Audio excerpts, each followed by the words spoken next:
ভাই, পৃথিবীতে তোমার মতো সুন্দর আর কেউ নেই। যদি তুমি তোমার চরিত্রতা সুন্দর করতে পারো, তোমার কথাবার্তার মধ্যে কেউ যদি কষ্ট না পায়, তোমার লেনদেনের মধ্যে যদি কেউ কষ্ট না পায়, তোমার পারিবারিক সৌন্দর্য অবশ্যই ফুটে উঠবে।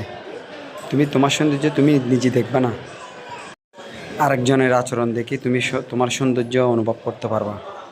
পৃথিবীতে তোমার কয়জনে ভালোবাসে? তোমার মৃত্যুর পর তোমার ছেলে মেয়ে, তোমার পরিবার, ভালো মন্দ ওরাই বুঝবে। তুমি যদি তোমার সামনের জীবন ধরে রাখতে চাও, তোমার বাচ্চা কাচ্চার জীবন ধরে রাখতে চাও, সৌন্দর্য পড়ে রাখতে চাও, যার সাথেই লেনদেন করো, যার সাথে মহাব্বত করো, তাদের সাথে কিন্তু সুন্দর আচরণ করো। হয়তোবা তোমার টাকা না থাকতে পারে, হাসিমুখে কথা বলো। আল্লাহ পাক হাসিমুখে যারা কথা বলে তাদের ভালোবাসে। যার কাছে টাকা নাই, সে যদি আত্মত্যাগ করে, তাকে আল্লাহ পাক ভালোবাসেন। আল্লাহ হাফেজ।